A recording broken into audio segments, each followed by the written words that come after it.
ভাবুন তো, মানব ইতিহাসের এমন একটি জায়গা যেখানে পৃথিবীর সবচেয়ে মূল্যবান জ্ঞান একত্রে সংরক্ষণ করা হচ্ছিল। হাজার নয়, লাখ লাখ পাণ্ডুলিপি, গণিত, জ্যোতির্বিজ্ঞান, চিকিৎসা বিজ্ঞান, দর্শন, সাহিত্য, এমনকি হয়তো এমন কিছু আবিষ্কারও যেগুলোর কথা আজ পৃথিবীর কোনো মানুষই জানে না। এক মুহূর্তের জন্য কল্পনা করুন, যদি এই মুহূর্তে পৃথিবীর সব বড় বড় ডেটা সেন্টার, সব জাতীয় আর্কাইভ, সব বিশ্ববিদ্যালয়ের গবেষণাগার আর কোটি কোটি ডিজিটাল বই একসঙ্গে চিরতরে হারিয়ে যায়, তাহলে মানব সভ্যতার কি হবে? 2000-এরও বছরের আগে ঠিক এমনই একটি বিপর্যয় ঘটেছিল বলে মনে করেন অনেক ইতিহাসবিদ।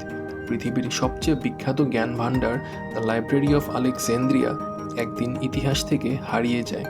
কিন্তু এখানেই শুরু হয় সবচেয়ে বড় মিস্ট্রি। এই লাইব্রেরি কি সত্যিই আগুনে পড়ে ধ্বংস হয়েছিল, নাকি ধীরে ধীরে ইতিহাসের অন্ধকারে হারিয়ে গিয়েছিল? কে ছিল এর জন্য দায়ী? জুলিয়াস সিজার, রোমান এম্পায়ার, ধর্মীয় সংঘাত, নাকি এতদিন আমরা পুরো ঘটনাটাই ভুলভাবে জেনে এসেছি? আর সবচেয়ে বড় প্রশ্ন, যদি লাইব্রেরি অফ আলেকজান্দ্রিয়া আজও টিকে থাকতো, তাহলে কি আমাদের পৃথিবী আজকের চেয়ে আরও শত শত বছর এগিয়ে থাকতো? ইতিহাসের কাছে এই প্রশ্নগুলোর সব উত্তর নেই, কিন্তু যে উত্তরগুলো আছে সেগুলো কম অবাক করার মতো নয়। আপনারা দেখছেন ক্রনিক।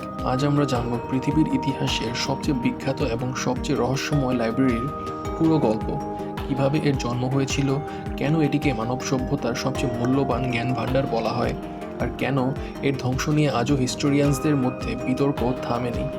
তাহলে চলুন শুরু করা যাক। গল্পটা শুরু হয় কোনো লাইব্রেরি দিয়ে নয়, শুরু হয় একজন মানুষকে দিয়ে। তার নাম আলেকজান্ডার দি গ্রেট। খ্রিস্টপূর্ব 331 সাল। তখন পর্যন্ত আলেকজান্ডার শুধু একজন রাজা ছিলেন না, তিনি ছিলেন এমন একজন বিজেতা যিনি অল্প কয়েক বছরের মধ্যেই গ্রিস থেকে শুরু করে পারস্য, মিশর এবং মধ্য এশিয়ার বিশাল অংশ নিজের সাম্রাজ্যের অন্তর্ভুক্ত করেছিলেন। যেখানেই তিনি গেছেন সেখানেই শুধু যুদ্ধ করেননি, তিনি নতুন নতুন শহরও প্রতিষ্ঠা করেছিলেন। কিন্তু সেই শহরগুলোর মধ্যে একটি ছিল সম্পূর্ণ আলাদা। ভূমধ্য সাগরের তীরে গড়ে ওঠা সেই শহরের নাম আলেকজান্দ্রিয়া। লোকেশনটি ছিল অসাধারণ। এশিয়া, আফ্রিকা এবং ইউরোপ, এই তিন মহাদেশের বাণিজ্য পথের মাঝামাঝি হওয়ায় খুব অল্প সময়ের মধ্যে আলেকজান্দ্রিয়া পৃথিবীর অন্যতম গুরুত্বপূর্ণ বন্দর নগরীতে পরিণত হয়। প্রতিদিন অসংখ্য জাহাজ এখানে ভিড়ত, এসে পৌঁছাত ব্যবসায়ী, দার্শনিক, বিজ্ঞানী, লেখক, অনুবাদক, আর তাদের সঙ্গে আসতো নতুন নতুন ধারণা এবং নতুন নতুন জ্ঞান। কিন্তু ভাগ্যের অদ্ভুত পরিহাস, আলেকজান্ডার তার এই স্বপ্নের শহরটিকে বড় হতে দেখার সুযোগই পাননি। মাত্র 32 বছর বয়সে তার মৃত্যু হয়। তার মৃত্যুর পর বিশাল সাম্রাজ্যটি ভাগ হয়ে যায়। মিশরের শাসক হন তার বিশ্বস্ত জেনারেল টলেমি ফার্স্ট সটের। টলেমি বুঝেছিলেন একটি সাম্রাজ্য শুধু শক্তিশালী সেনাবাহিনী দিয়ে টিকে থাকে না, একটি সভ্যতাকে সত্যিকার অর্থে অমর করে তার জ্ঞান। আর সেখান থেকেই জন্ম হয় এমন একটি পরিকল্পনা যা সেই সময়ে প্রায় অকল্পনীয় ছিল। তিনি এমন একটি জায়গা তৈরি করতে চেয়েছিলেন যেখানে পৃথিবীর বিভিন্ন প্রান্তের জ্ঞান একত্রে সংরক্ষণ করা হবে, শুধু বই জমা রাখার জন্য নয়, নতুন জ্ঞান সৃষ্টি করার জন্য। এই উদ্দেশ্যে আলেকজান্দ্রিয়াতে গড়ে তোলা হয় মাউসিয়ন, যার অর্থ টেম্পল অফ দ্য মিউসেস। এটি শুধু একটি ভবন ছিল না, এটি ছিল এমন এক শিক্ষা ও রিসার্চ সেন্টার যেখানে স্কলার্স, সায়েন্টিস্ট এবং ফিলোসোফার্স একসঙ্গে কাজ করতেন। আর এই মাউসিয়ন এর হৃদয়ে ধীরে ধীরে গড়ে ওঠে এমন একটি লাইব্রেরি যেটি পরবর্তীতে পুরো পৃথিবীতে পরিচিত হয়ে ওঠে এক নামে, the library of Alexandria.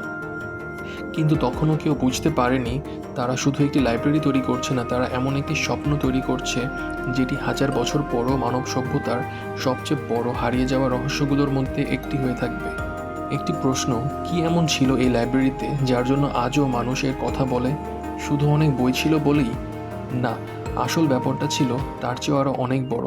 Library of আলেকজান্দ্রিয়ার লক্ষ্য ছিল শুধু বই সংগ্রহ করা নয়, তাদের লক্ষ্য ছিল পৃথিবীর প্রতিটি গুরুত্বপূর্ণ জ্ঞানকে এক জায়গায় নিয়ে আসা। ভাবুন তো, আজ থেকে 2000 বছরেরও বেশি আগে, যখন না ছিল ইন্টারনেট, না ছিল কম্পিউটার, না ছিল কোনো ডিজিটাল আর্কাইভ, তখন কেউ পৃথিবীর সব জ্ঞানকে এক জায়গায় সংরক্ষণ করার স্বপ্ন দেখছিল। এটা শুধু উচ্চাকাঙ্ক্ষী ছিল না, প্রায় অসম্ভবও ছিল। কিন্তু টলেমিক শাসকেরা সেই অসম্ভব কাজটাই করার চেষ্টা করছিলেন। ইতিহাসের বিভিন্ন বর্ণনা অনুযায়ী আলেকজান্দ্রিয়া বন্দরে যখনই কোনো বিদেশি জাহাজ এসে ভিড়ত, তখন কর্মকর্তারা জাহাজে থাকা বই বা পাণ্ডুলিপিগুলো সংগ্রহ করতেন। এরপর দক্ষ লেখকরা সেগুলোর হুবহু অনুলিপি তৈরি করতেন। কিছু প্রাচীন সূত্রে দাবি করা হয়েছে অনেক ক্ষেত্রে মূল পাণ্ডুলিপি লাইব্রেরিতে রেখে কপিটি মালিককে ফিরিয়ে দেওয়া হতো। আবার অনেক কিছু হিস্টোরিয়ান মনে করেন এই গল্পটি সময়ের সঙ্গে অতিরঞ্জিত হয়েছে। কিন্তু একটা বিষয় নিয়ে প্রায় সবাই একমত, টলেমিক শাসকেরা পৃথিবীর যেখানেই মূল্যবান কোনো লেখা আছে বলে জানতে পারতেন সেটি সংগ্রহ করার চেষ্টা করতেন। গ্রিস, মিশর, পারস্য, এমনকি ভারতসহ দূরবর্তী অঞ্চল থেকেও জ্ঞান এসে পৌঁছেছিল বলে বিভিন্ন ঐতিহাসিক সূত্রে উল্লেখ পাওয়া যায়। তবে ঠিক কতগুলো পাণ্ডুলিপি সেখানে ছিল সেটা আজও নিশ্চিতভাবে জানা যায়নি। বিভিন্ন গবেষণায় সংখ্যাটা প্রায় 4 লাখ থেকে 7 লাখ স্ক্রল পর্যন্ত হতে পারে বলে উল্লেখ করা হয়েছে। সেই সময়ের কথা চিন্তা করলে এটা ছিল এক অবিশ্বাস্য সংগ্রহ, কিন্তু লাইব্রেরিটিকে অসাধারণ বানিয়েছিল শুধু এর সংগ্রহ নয়, বরং সেখানে কাজ করা মানুষগুলো। এখানে কাজ করতেন বিখ্যাত গণিতবিদ ইউক্লিড, যার লেখা এলিমেন্টস শতাব্দীর পর শতাব্দী গণিত শিক্ষার ভিত্তি ছিল। এখানেই কাজ করেছিলেন এরাটোস্থেনিস। মাত্র একটি লাঠি, সূর্যের ছায়া এবং গণিত ব্যবহার করে তিনি পৃথিবীর পরিধি অবিশ্বাস্য নির্ভুলতায় হিসাব করেছিলেন। আর ছিলেন হেরোফিলাস, যাকে অনেকেই আধুনিক অ্যানাটমির অন্যতম পথিকৃৎ বলে মনে করেন। মানব দেহ সম্পর্কে তার গবেষণা সেই সময়ের জন্য ছিল অবিশ্বাস্য। আরও ছিলেন অ্যারিস্টার্কাস অফ সামোস। অনেক হিস্টোরিয়ানসের মতে কোপার্নিকাসের প্রায় 1800 বছর আগেই তিনি ধারণা করে দিয়েছিলেন যে পৃথিবী নয়, বরং পৃথিবী সূর্যকে কেন্দ্র করে ঘুরতে পারে। ভাবুন তো, এগুলো এমন সময়ের কথা যখন পৃথিবীর অধিকাংশ মানুষ এখনও প্রকৃতিকে দেবতাদের ইচ্ছা বলে ব্যাখ্যা করত। আর আলেকজান্দ্রিয়ার এই মানুষগুলো পর্যবেক্ষণ, গণনা আর যুক্তি দিয়ে পৃথিবীকে বোঝার চেষ্টা করছিলেন। এই কারণেই লাইব্রেরি অফ আলেকজান্দ্রিয়া শুধু একটি লাইব্রেরি ছিল না, এটি ছিল মানব সভ্যতার সবচেয়ে বড় নলেজ সেন্টার। কিন্তু যত বড় হয়ে উঠেছিল এই জ্ঞান ভাণ্ডার, ততই কাছে চলে আসছিল তার সবচেয়ে অন্ধকার অধ্যায়। কারণ খুব শিগগিরই ইতিহাসের পাতায় শুরু হতে যাচ্ছিল এমন এক রহস্য যার সম্পূর্ণ উত্তর আজও কেউ জানে না। এবার আসি সেই প্রশ্নে, যে প্রশ্নটি প্রায় 2000 বছর ধরে ইতিহাসবিদদের ভাবিয়ে তুলেছে। আসলে কে ধ্বংস করেছিল দ্য লাইব্রেরি অফ আলেকজান্দ্রিয়া? যদি আপনি ইন্টারনেটে এই প্রশ্নের উত্তর খুঁজতে চান, খুব সম্ভবত এক এক জায়গায় এক এক রকম উত্তর পাবেন, কারণ এই ঘটনাটার কোনো একক নিশ্চিত উত্তর আজও পাওয়া যায়নি। বরং ইতিহাসে রয়েছে একাধিক থিওরি, আর প্রতিটি থিওরি রয়েছে কিছু এভিডেন্স, আবার কিছু বড় প্রশ্নও আছে। প্রথম থিওরি মতে জুলিয়াস সিজার, খ্রিস্টপূর্ব 48 সাল, মিশরে তখন গৃহযুদ্ধ চলছে। এই সময় রোমান সেনাপতি জুলিয়াস সিজার আলেকজান্দ্রিয়ায় এসে জড়িয়ে পড়েন সেই সংঘর্ষে। যুদ্ধের এক পর্যায়ে তিনি বন্দরে থাকা কয়েকটি জাহাজে আগুন লাগানোর নির্দেশ দেন, যাতে শত্রুপক্ষ সেগুলো ব্যবহার করতে না পারে। কিন্তু আগুন দ্রুত ছড়িয়ে পড়ে। কিছু প্রাচীন ঐতিহাসিকদের লেখায় দাবি করা হয়েছে সেই আগুনে লাইব্রেরির অন্তত একটি অংশ ক্ষতিগ্রস্ত হয়েছিল। শুনতে খুব বিশ্বাসযোগ্য লাগে, কিন্তু সমস্যা এখান থেকেই শুরু। কারণ জুলিয়াস সিজার এই ঘটনার পরেও পরবর্তী কয়েক শতাব্দীতে বিভিন্ন লেখক লাইব্রেরি অফ আলেকজান্দ্রিয়ার অস্তিত্বের কথা উল্লেখ করেছেন। যদি পুরো লাইব্রেরি তখনও ধ্বংস হয়ে যেত, তাহলে এই উল্লেখগুলো এলো কোথা থেকে? এ কারণে অনেক আধুনিক হিস্টোরিয়ান মনে করেন সিজার হয়তো কিছু ক্ষতি করেছিলেন, কিন্তু সম্ভবত পুরো লাইব্রেরি ধ্বংস হয়নি। দ্বিতীয় থিওরি, ধীরে ধীরে হারিয়ে যাওয়া। অনেক গবেষকদের মতে সম্ভবত আমরা ভুল প্রশ্ন করছি। হয়তো প্রশ্নটা হওয়া উচিত নয় কে ধ্বংস করেছিল, বরং কিভাবে ধীরে ধীরে এটা হারিয়ে গেল। কারণ একটি লাইব্রেরি শুধু ভবন থেকে টিকে থাকে না, এটি টিকে থাকে অর্থায়ন, স্কলার, রিসার্চ আর রাজনৈতিক স্থিতিশীলতার উপর। সময়ের সঙ্গে সঙ্গে মিশরের রাজনৈতিক পরিস্থিতি বদলাতে থাকে। রোমান শাসন প্রতিষ্ঠা হয়, যুদ্ধ বাড়ে, অর্থনৈতিক চাপ বাড়ে, রাজকীয় পৃষ্ঠপোষকতা আগের মতো আর থাকে না। ফলে নতুন পাণ্ডুলিপি সংগ্রহ কমে যায়। অনেক স্কলার শহর ছেড়ে চলে যান, আর পৃথিবীর সবচেয়ে বড় নলেজ সেন্টার ধীরে ধীরে তার গুরুত্ব হারাতে শুরু করে। তৃতীয় থিওরিটি হলো ধর্মীয় সংঘাত নিয়ে। খ্রিস্টাব্দ 391 সাল, রোমান সাম্রাজ্যে খ্রিস্ট ধর্ম রাষ্ট্রধর্ম হিসেবে প্রতিষ্ঠিত হওয়ার পর আলেকজান্দ্রিয়ার অনেক পাগান মন্দির ধ্বংস করা হয়। এর মধ্যে ছিল বিখ্যাত সেরেপেনাম। অনেক হিস্টোরিয়ান বলেন সেরেপেনামে লাইব্রেরি অফ আলেকজান্দ্রিয়ার একটি গুরুত্বপূর্ণ সংগ্রহ সংরক্ষিত ছিল। তবে এখানেও একটি সমস্যা আছে। সেরেপেনাম ধ্বংস হওয়ার অর্থ এই নয় যে মূল লাইব্রেরি তখনও আগের অবস্থায় ছিল, বরং অনেক গবেষকদের মতে সেই সময় পর্যন্ত মূল লাইব্রেরি হয়তো আগেই অনেকটা বিলুপ্ত হয়ে গিয়েছিল। চতুর্থ থিওরি, আরব বিজয়। সম্ভবত সবচেয়ে বেশি প্রচলিত গল্পটি হলো খ্রিস্টাব্দ 642 সালে আরব বাহিনী আলেকজান্দ্রিয়া দখল করার পর লাইব্রেরির অবশিষ্ট অংশ ধ্বংস করে। এই গল্পটি বহু বছর ধরে বই, প্রবন্ধ এবং ইন্টারনেটে ছড়িয়ে আছে, কিন্তু আধুনিক হিস্টোরিয়ানদের এই দাবিকে খুব সতর্কতার সঙ্গে দেখেন, কারণ এই ঘটনার সমসাময়িক কোনো নির্ভরযোগ্য দলিল পাওয়া যায় না। বরং এই কাহিনী কয়েক শতাব্দী পরে লেখা কিছু সূত্রে প্রথম দেখা যায়। এই কারণেই আজকের অধিকাংশ গবেষক এটিকে নিশ্চিন্ত ইতিহাস হিসেবে গ্রহণ করেন না। তাহলে আসল সত্যটা কি? হয়তো সবচেয়ে বাস্তবসম্মত উত্তর হলো লাইব্রেরি অফ আলেকজান্দ্রিয়া কোনো একদিনে ধ্বংস হয়নি, বরং যুদ্ধ, আগুন, রাজনৈতিক পরিবর্তন, অর্থনৈতিক সংকট এবং ধর্মীয় সংঘাত সব কিছু মিলিয়ে শতাব্দীর পর শতাব্দী ধরে পৃথিবীর সবচেয়ে মূল্যবান জ্ঞান ভাণ্ডার ধীরে ধীরে ইতিহাসের অন্ধকারে হারিয়ে যায়। কিন্তু এর চেয়েও বড় প্রশ্ন এখনও রয়ে গেছে, আমরা আসলে কি হারিয়েছিলাম?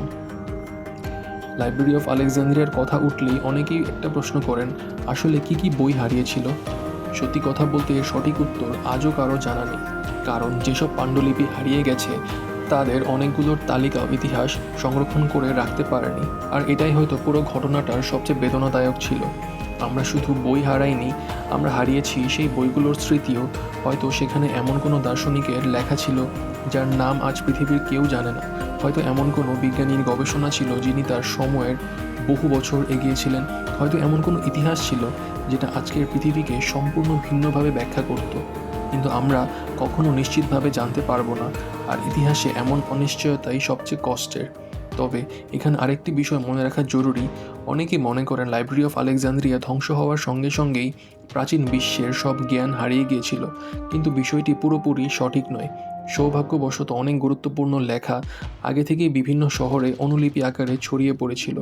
গ্রিস, রোম, বাইজেন্টাইন সাম্রাজ্য এবং পরে ইসলামের স্বর্ণযুগে অনেক প্রাচীন গ্রন্থ আরবিতে অনুবাদ করা হয়, সংরক্ষণ করা হয়, আবার সেখান থেকে ইউরোপেও ফিরে যায়। অর্থাৎ মানব সভ্যতার সব জ্ঞান হারিয়ে যায়নি, কিন্তু আমরা কখনোই জানতে পারবো না কত কিছু আর ফিরে আসেনি। হয়তো পৃথিবীর ইতিহাসের সবচেয়ে বড় ক্ষতি কোনো যুদ্ধ ছিল না, কোনো সাম্রাজ্যের পতনও ছিল না। হয়তো সবচেয়ে বড় ক্ষতি ছিল মানুষের জ্ঞানের এমন একটি ভাণ্ডার হারিয়ে যাওয়া, যেটা তৈরি করতে লেগেছিল কয়েক প্রজন্মের পরিশ্রম আর হারাতে লেগেছিল কয়েকটি শতাব্দী। আজ 2000-এরও বছর সময় পরে দ্য লাইব্রেরি অফ আলেকজান্দ্রিয়া আর নেই, কিন্তু এর গল্প এখনও বেঁচে আছে। কারণ এটি শুধু একটি লাইব্রেরির গল্প নয়, এটি মানুষের জানার ইচ্ছার গল্প, এটি জ্ঞানকে সংরক্ষণ করার গল্প এবং একই সঙ্গে জ্ঞান হারিয়ে যাওয়ার গল্প। হয়তো এই কারণেই লাইব্রেরি অফ আলেকজান্দ্রিয়াকে ঘিরে রহস্য আজও মানুষকে টানে। কারণ আমরা সবাই জানি, যখন একটি বই হারিয়ে যায় তখন শুধু কয়েকটি পৃষ্ঠা হারায় না, হারিয়ে যেতে পারে একটি ধারণা, একটি আবিষ্কার, অথবা মানব সভ্যতার ভবিষ্যৎ বদলে দেওয়ার মতো একটি সম্ভাবনা। আর হয়তো সেই কারণে লাইব্রেরি অফ আলেকজান্দ্রিয়া আজও পৃথিবীর ইতিহাসের সবচেয়ে মূল্যবান হারিয়ে যাওয়া জায়গাগুলোর একটি। আপনার কি মনে হয়, লাইব্রেরি অফ আলেকজান্দ্রিয়া কি সত্যি কোনো একদিনের আগুনে ধ্বংস হয়েছিল, নাকি শতাব্দীর পর শতাব্দী ধীরে ধীরে হারিয়ে গিয়েছিল? আপনার মতামত অবশ্যই কমেন্টে জানাবেন। আর যদি ইতিহাসের এমন অজানা গল্পগুলো আপনার ভালো লাগে, তাহলে ক্রনিকের সঙ্গে থাকুন।